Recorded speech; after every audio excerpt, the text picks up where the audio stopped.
Bonjour à tous, très heureux d'être en votre compagnie depuis 5 heures ce matin. Il est 8 heures et c'est l'heure de l'actualité africaine. C'est avec vous, Jérôme Kouakou. Bonjour. Bonjour, Adassa.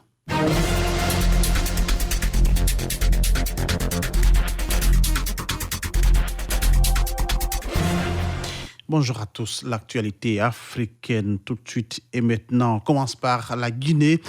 Hier dimanche, plus de 5,5 millions de Guinéens étaient appelés aux urnes pour se prononcer sur un troisième mandat consécutif d'Alpha Condé ou d'une alternance de son rival Cellou Dalein Diallo.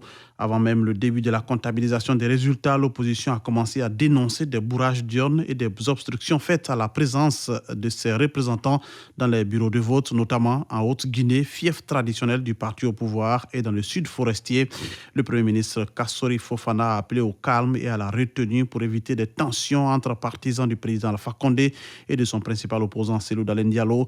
Les résultats devraient être connus dans quelques jours alors qu'un deuxième tour est programmé pour le 24 novembre prochain. Le Gabon a allégé son couvre-feu anti-Covid-19 et les autorités ont également autorisé sous de nombreuses conditions la réouverture des lieux de culte. Les Gabonais se réjouissent de l'allègement du couvre-feu qui débute désormais à 22h au lieu de 20h. Lydie Kouadou. Le gouvernement a annoncé la réouverture des églises et mosquées, une réouverture assortie de nombreuses conditions. Un seul jour de culte par semaine, il faut un test Covid négatif pour participer à un culte et les offrandes ainsi que la communion sont interdites. Le non-respect de ces mesures est passible d'une amende de 5 millions de francs CFA. Le pasteur Georges Bruno Ngoussi de l'église Nazareth est l'un des leaders religieux qui menaçait d'ouvrir son église le 25 octobre avec ou sans l'autorisation de l'État. Après l'annonce du gouvernement, il se dit déçu. Interrogé par la télévision nationale, Youssouf Nguyenzi, membre du Conseil supérieur des affaires islamiques du Gabon, est plutôt satisfait. Les chrétiens veulent toujours ouvrir leurs églises le 25 octobre, mais le gouvernement a prévenu que ces mesures n'entrent en vigueur que le 30 octobre. Lydie Kouadou, allons cette fois au Nigeria. Des mères, des mamans ont donc manifesté contre les violences policières à Lagos depuis une vidéo montrant un homme roué de coups par une unité de la police connue pour sa brutalité. Le mouvement ne faiblit pas. On en sait plus avec Nadège Kofi. Ce mouvement a commencé sur Twitter, sur les réseaux sociaux, selon une jeune dame qui travaille dans le numérique.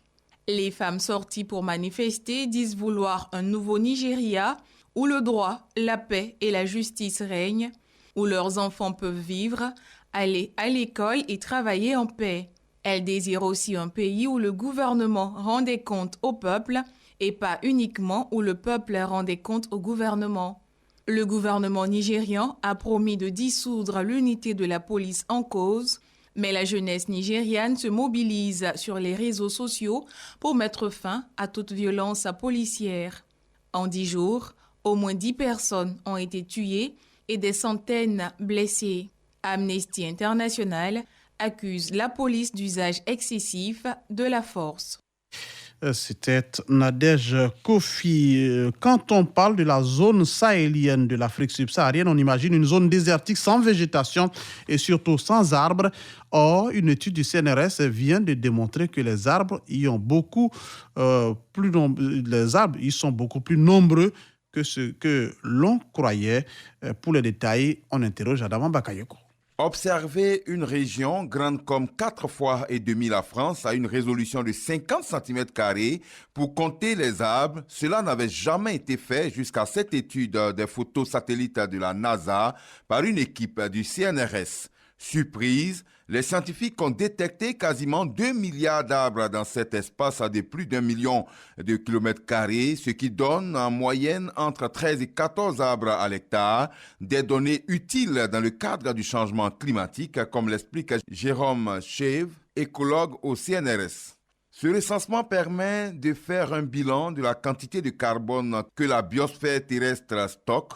Et ça, c'est vraiment important pour comprendre le cycle du carbone, le fait que nos émissions de gaz à effet de serre augmentent, mais que la biosphère est capable de tamponner en partie ces émissions. Et une bonne connaissance de la biosphère passe d'abord par une bonne connaissance de où est la végétation. Aujourd'hui, on décrit la végétation comme des grandes régions, la forêt tropicale par exemple, mais on fait des cartes qui sont très simplistes, souligne-t-il. Si les États veulent mettre au point des stratégies positives pour le climat, il est fondamental de connaître précisément l'état de la végétation. Reste maintenant aux chercheurs à inclure ces nouvelles données dans les modèles climatiques prédictifs.